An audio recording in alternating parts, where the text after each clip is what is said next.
So in this video, we're going to look at integration. Integration is simply the reverse process of differentiation. So when we differentiate, we multiply through by the power and reduce the power by 1. Well, when we integrate, we just do exactly the opposite. We raise the power by 1 and then we divide by the new power. Now, basically that's, so if dy by dx is equal to ax to the power of n, then when we integrate, we go backwards. So instead of going y and differentiating dy by dx, this time we have dy by dx and we integrate to get y. And so what we do is we take the power of n and we raise it by 1. So we make it n plus 1. And then we multiply through, instead of multiplying through, we divide by that new power. So a gets divided by n plus 1. And the last thing that we have to do is every time we do this integration, we have to add a constant of integration. And that's because if you imagine that you were differentiating this, you could differentiate y to get dy by dx, you could differentiate this to get your ax to n, but if you differentiate a constant on its own, it just disappears, it's 0. And so every time we integrate, we have to take into consideration that there might have been a constant that we can get. Now, I've said here that provide n does not equal -1, because if n equals -1, then you end up dividing by 0 here, and that can't be done. But I think this is the easiest way to remember. Raise the power by 1, then divide by the new power. And if you go that as a general rule of thumb, you'll do well at integration. So, as well as that, just talking about integration, we can actually demonstrate with this integrand here, this funny symbol here.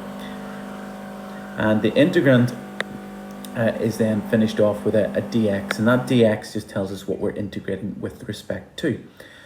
We see dy by dx when we're differentiate y with respect to x. Here we're integrating a function with respect to x. It's the x's, the powers of x's that matter. And so we raise the power by 1 and divide by the new power. So let's have a wee look here. 6x squared, we integrate 6x squared with respect to x. Well, when we raise the power by 1, it becomes x cubed, and then we divide 6 by that new power, 3. We've integrated, so we add this constant of integration. And then we just simplify things down a bit. 6 divided by 3 is 2, so it's 2x cubed plus our constant of integration. This is very important. If you don't have it in an exam, you will be penalised for it. Same sort of thing with negative powers, or if that had been a fraction, that could be 2 over x cubed. Integrate 2x to the -3 with respect to x. So let's raise the power by 1. And just be careful, when it's a negative power, raising it by 1 will take that to -2. And then we divide 2 by that -2. Add our constant of integration. And just simplify. So 2 divided by -2 is just -1. And that's -1x to the power of -2 plus c. Or we could have rewritten that, I suppose, as -1 over x squared plus c. Similarly, we've seen how to differentiate root x. Now we want to integrate root x. And the first thing that we have to do is actually make it something that we can integrate, put it in a power of x.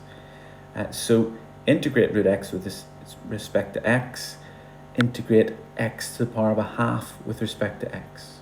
Now I've just changed this into index form. I haven't done any integration yet, so make sure you keep those symbols, the integrand and the dx. Let's raise the power by 1. So 1/2 plus 1 is what? 3 over 2, 1/2. And divide by that new power. Now dividing by a fraction is the same as multiplying by its reciprocal, so turned upside down and multiply. So dividing by 3 over 2 is the same as multiplying by 2 over 3. So we get 2/3 x to 3 over 2 plus c. Don't forget our plus c. And finally here, when you have a polynomial or more than one function, you can just integrate them bit by bit, just like you would when you're differentiating term by term. So the integral of 6x squared, well, raise the power by 1 is x cubed, and divide by 3. Well, 6 divided by 3 is. And when I look at the integrating the 4x to the 5, raise the power by 1, we get 6. 4 divided by 6 is 4, 6, 2/3. So it's 2/3 x to the power 6. And plus c. It doesn't matter that there are two terms here, that we don't need 2 plus c's or anything. This constant takes into consideration both of those. So those are fairly straightforward integrations. A couple here then to make it slightly harder. And in this case, what we can't do is integrate the top line, integrate the bottom line. Just like if it was differentiating, we couldn't do that. We need to simplify it. And so what we do then to start with is, I simply, in this case, I'm going to divide through by x to the 4. So 5x squared divided by 5x to the 4 is 5x to the minus 2. And 3 divided by x to the 4 is 3x to the minus 4. And now both these terms are integratable. So 5x to the minus 2, raise the power by 1, becomes minus 1, and divide 5 by that new power, so it becomes minus 5. Second one, raise the power by 1, well, x to the minus 4 becomes x to the minus 3, and divide 3 by the new power. So 3 divided by minus 3 is minus 1. And don't forget your constant of integration. And if we want, we can simplify that a wee bit. That's 5 over x minus 1 over x cubed plus c. The second one, more of the same. Couple of different things in here, thrown in here as well. First of all, we have a fraction, so we're going to have to divide through by root t. But even before we do that, the top of this fraction is a bracket, so we're going to have to expand that out. So let's keep the integral sign, and then that's going to be t squared plus 8t plus 16 on top. And this is, I'm going to write it as t to the power of a half on the bottom. Now, each of these terms on top needs to be divided by t to the power of a half. And so when we do that, again, I haven't done any integration yet, so just keep the integral there. T squared divided by t to the half is t to the 3 over 2. 8t divided by t to the half, well, t to the 1 divided by t to the half is just t to the half. And 16 t to the half, when I divide by t to the half, I get t to the minus a half. And we've got our dt. As she said, at the end here we've got our dt rather than dx. And that's because our function is written in terms of t. That's the letter that's most used. And so we have a dt at the end of that. Now, all we had left to do is to integrate each term separately. So, first term, when I raise 3 over 2 by 1, and I make it 1 bigger, that's 5 over 2. And when I divide by 5 over 2, it's the same as multiplying by 2/5. Likewise, the second term, t to the power of a half, when I raise a half by 1, it becomes 3 over 2. And when I divide by 3 over 2, it's the same as multiplying by 2/3. So when I have 8 times 2/3, well, that's 16/3. And that's positive. And the last term, t to the minus a half, when I raise that by 1, it becomes t to the power of a half. And when I divide by half, it's the same as multiplying by 2. So we get plus 32 t to the half. And importantly then, plus c. And we're more than happy just to leave that like that.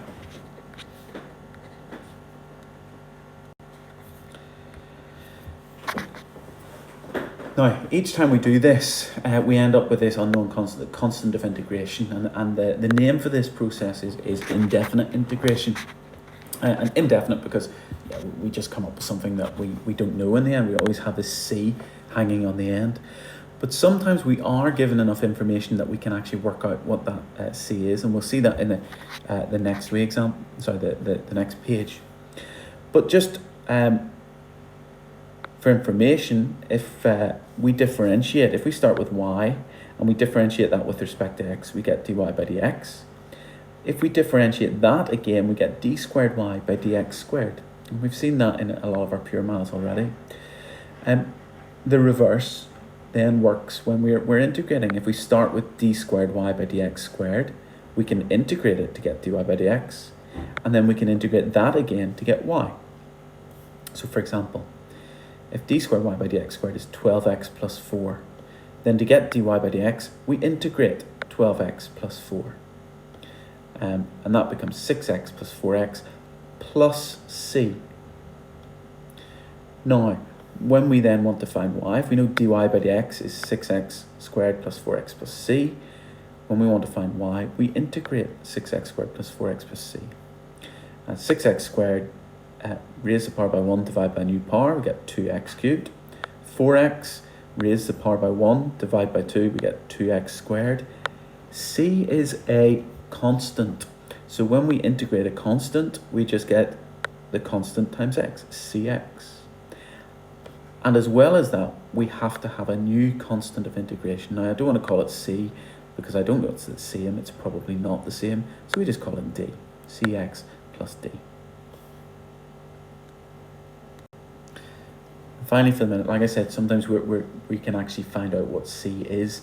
And that's when we're given what are called boundary conditions. And sometimes it can be almost look like a wee bit of a puzzle. It's just information that we can put in that will help us get the missing value. And often it happens in an example like this. A curve passes through the point 2, minus 1. Now again, already I know that 2 minus 1 is a coordinate, is an x coordinate and a y coordinate. So I know that when x is 2, y must be minus 1. The gradient of the curve at any point is equal to 2 minus 6x squared. Find the equation of the curve. So I need to understand that to find the equation of the curve, we need to find what y is. And we know dy by dx. So dy by dx is 2x minus 6x squared. To find y, we need to integrate this. So we integrate 2 minus 6x squared with respect to x. And that gets me 2x minus 2x cubed plus c.